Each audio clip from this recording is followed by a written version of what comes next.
Quel est l'héritage de Christ dans les saints? Quelles sont les richesses de la gloire de Christ dans les saints? La réponse est que les saints doivent apporter à Christ les moyens de la manifestation universelle de lui-même, selon le dessein de Dieu à son égard.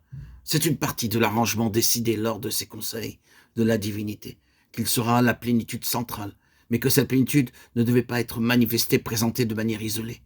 Il n'y aurait aucune finalité en cela, car il aurait pu l'accomplir dans la divinité sans recourir à l'incarnation. Il aurait pu posséder la plénitude de cette manière, et c'est ce que la lettre aux Philippiens dit. Il était égal avec Dieu, il avait toute la plénitude, mais il s'en est dépouillé lui-même. Pourquoi? Afin que d'autres puissent être amenés dans la plénitude, qu'il puisse ne pas tout garder pour lui-même. C'est ce que Satan souhaite faire. Le Seigneur Jésus s'est dépouillé afin que d'autres y prennent part. L'apôtre dit qu'il est donc en vous cette pensée, Philippiens 2,5. Si certains d'entre vous sont enclins à revendiquer leurs propres droits, à rester sur l'opposition dans le but de garder les choses pour eux-mêmes, ils violent l'esprit même de Christ, qui a abandonné ses propres droits afin que d'autres puissent y accéder et en bénéficier. Ainsi, l'héritage de Christ consiste en ceci. Il a été fait héritier de toutes choses, mais il peut disposer de tout uniquement parce qu'il a les saints. Et il ne possède ce toute chose là qu'à travers et dans les saints. C'est une partie de l'arrangement de l'accord. Ce n'est pas en tant qu'élément isolé dans l'univers de Dieu qu'il doit tout posséder, mais par une désignation humaine, dans un sens corporatif et non uniquement personnel, de sorte que le Seigneur Jésus ne puisse pas entrer dans tout ce que Dieu a éternellement conçu pour lui avant qu'il ait l'Église et que celle-ci parvienne à la pleine connaissance de lui-même.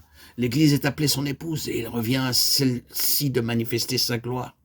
Ces gloires doivent être révélées par l'intermédiaire de l'épouse. Vous vous souvenez du serviteur d'Abraham qui est allé chercher la fiancée pour Isaac?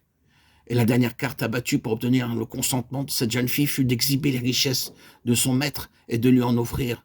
Lorsque ces choses ont été étalées, elle donna sa réponse. « J'irai » Genèse 24, 58.